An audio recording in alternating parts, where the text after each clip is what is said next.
Olá, eu sou o professor Emerson e nós vamos dar continuidade aos nossos estudos de História do Direito. Hoje estaremos discutindo a temática Revolução Francesa e a Declaração dos Direitos do Homem.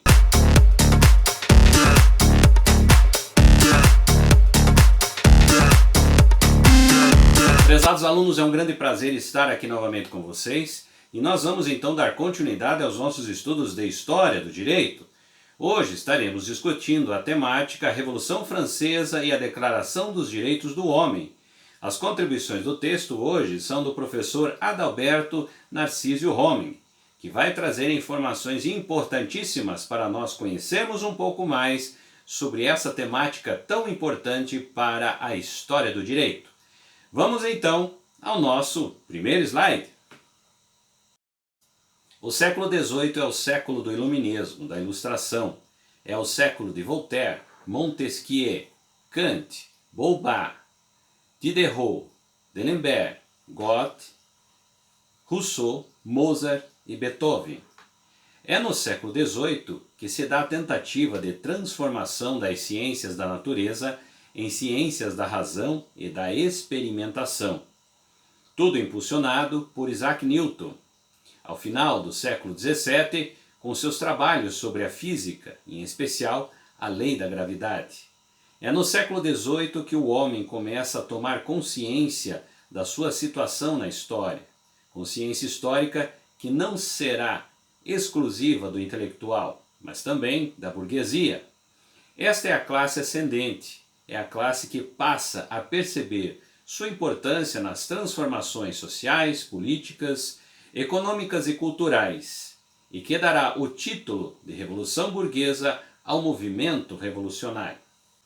Aqui nós temos um fator extremamente importante, que é o processo de mudança que vai ocorrendo na sociedade.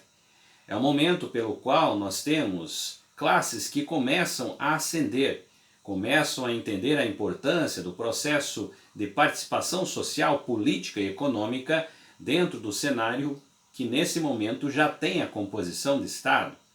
Porém, nós estamos falando ainda de um processo do absolutismo que se faz presente, mas ao mesmo tempo nós temos uma mudança muito forte existente dentro da sociedade, com princípios iluministas, com o próprio pensamento iluminista que vai, em outras palavras, existindo, vai participando nessa sociedade e trazendo novas formas de pensamento, novas formas de um processo crítico por algumas classes que estão em ascendência. Vamos então ao próximo slide.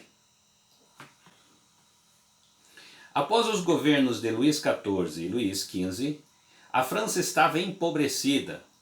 A luxuosa corte real e a Guerra dos 7 Anos pesaram demasiadamente sobre o país. A economia francesa também havia sido golpeada pela perda do Canadá e da Índia para os ingleses. A população francesa era aproximadamente 25 milhões. Destes, 100 mil eram nobres e donos de privilégios. Constituíam a primeira classe social. Além de não pagar impostos, podiam cobrá-los dos camponeses residentes em suas terras. Também possuíam regalias na justiça. A segunda classe social era o clero, com cerca de 400 mil pessoas. O alto clero tinha quase os mesmos privilégios dos nobres. O baixo clero tinha menos regalias. A terceira classe, com mais de 24 milhões de pessoas, o terceiro estado. Era a classe que não tinha regalias e pagava com os seus impostos o luxo e os privilégios das outras duas classes.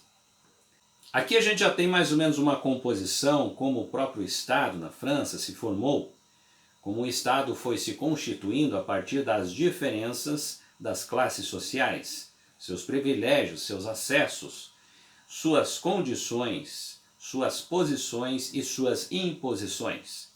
Dentro desse contexto a gente consegue perceber então como efetivamente vai se delineando, vai se construindo, vai se reinventando o processo do poder dentro desse cenário.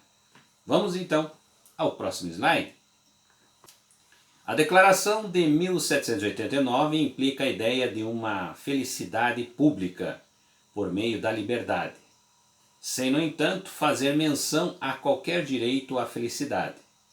Já o artigo 1º da Declaração de 1793 enuncia explicitamente que o fim da sociedade é a felicidade comum. A ideia revolucionária no decurso da Revolução Francesa passa, portanto, da proteção das liberdades para a vontade de realizar a felicidade coletiva.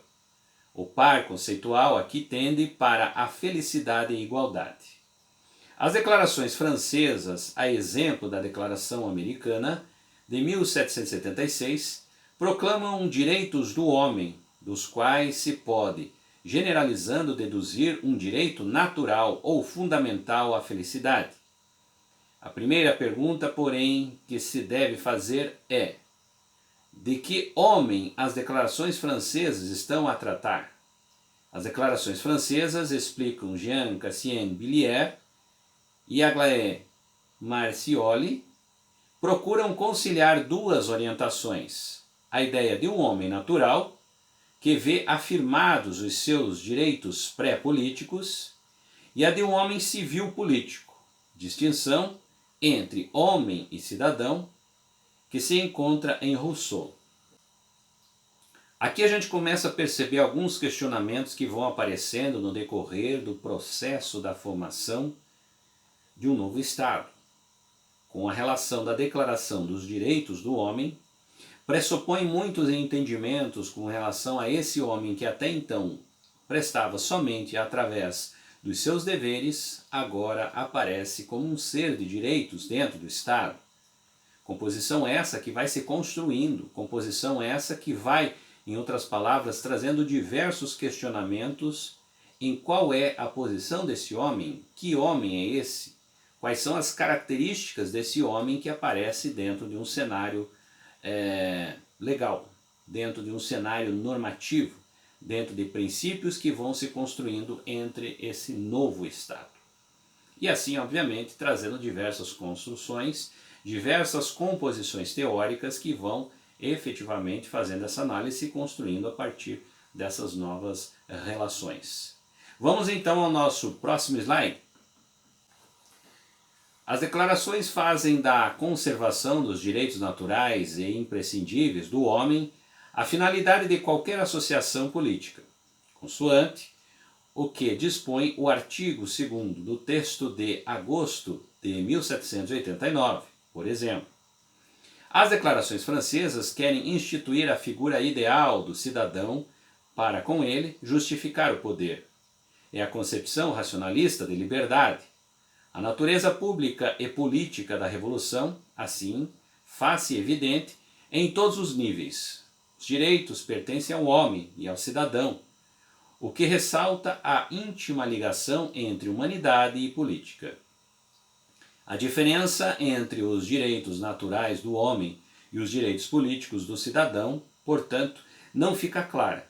O Ser Supremo apenas testemunha, mas não legisla, ou orienta a declaração, que é o ato dos representantes do povo, agindo como o porta-voz da volonté générale, ou seja, a vontade geral de Rousseau.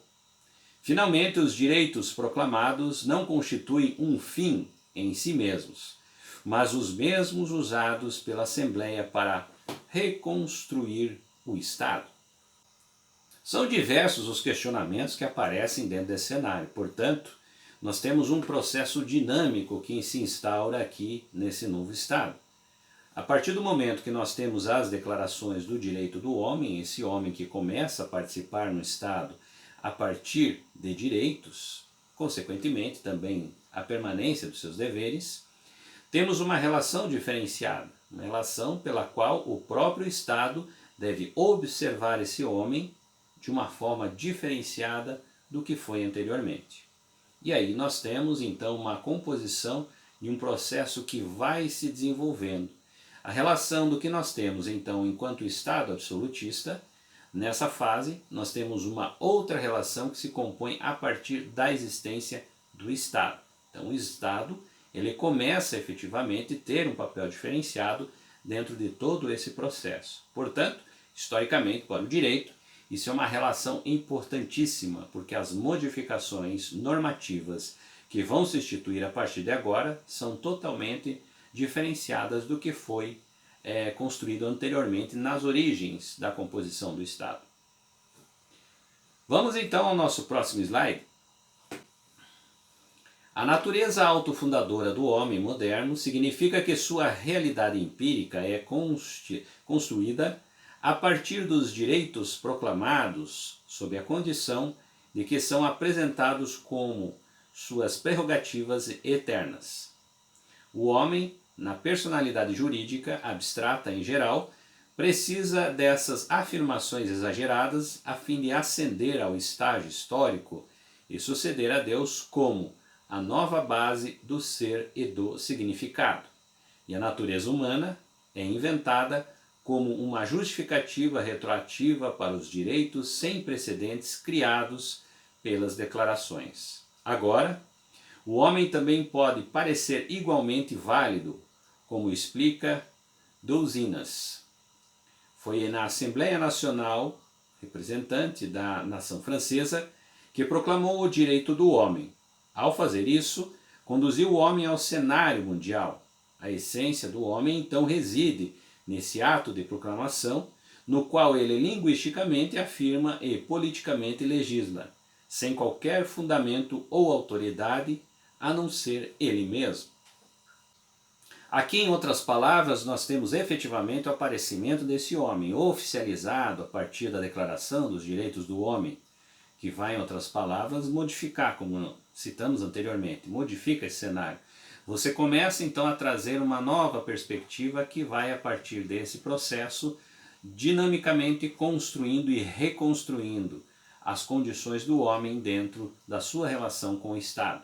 Os processos normativos tendem a se ampliar, a composição do Estado tende a cada vez se tornar mais complexa, que é o que nós efetivamente vivemos hoje, na contemporaneidade. A relação do homem e Estado, nós temos efetivamente uma complexidade muito grande que foi se construindo a partir de todas essas relações que vão efetivamente trazendo um novo Estado.